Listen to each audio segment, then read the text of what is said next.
ចាំពេលអូនចេញទៅទ្រូងបងពោពេញទៅដោយដំបើគាត់អូនហើយនៅតែអូននៅតែទៅរងបងនៅតែឈឺស្រែកហៅ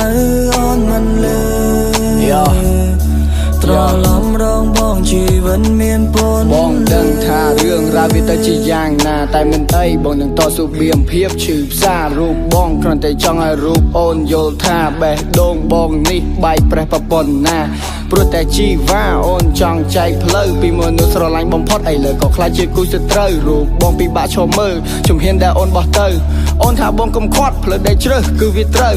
បេះដូងរូបបងមើលទៅសិតតែដំបៅសំងំស្ដាប់ចម្រៀងវ៉ាន់ដាកុលាបខ្មៅធ្វើឲ្យអារម្មណ៍បងគឺវារត់តែមងសៅក៏ព្រោះថារូបអូនមានចិត្តមួយដល់ឆៅសងំនៅកន្លែងមួយដែលងងឹតយកដៃកងថ្ងាដណ្ដប់ភួយរួចដេកគិតទឹកភ្នែកហូរស្រក់ភ្នែកក្រហមខួរឡើងស្ពឹកដេកយំរីងរៃតាំងពីយប់ទល់ព្រឹករាល់ព្រឹងមានអារម្មណ៍ថាខ្លួនឯងឈឺផ្សាបានបងជីវ៉ាជាមនុស្សដែលបងតែងតែត្រូវការលះបងឲ្យអូនទាំងអង្គទាំងដឹងថាអូនមិនស្រណង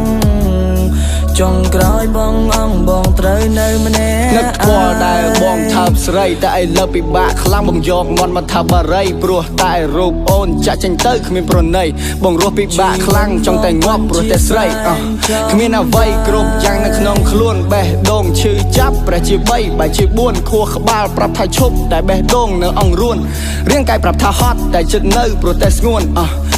អ្វីដែលបងទទួលគឺវាមិនសមហេតុព្រោះតែរូបអូនមានផ្លូវត្រូវបែងចែកហេតុអ្វីប្រាប់ថាស្រឡាញ់បើចុងក្រោយអូនគង់តែបែក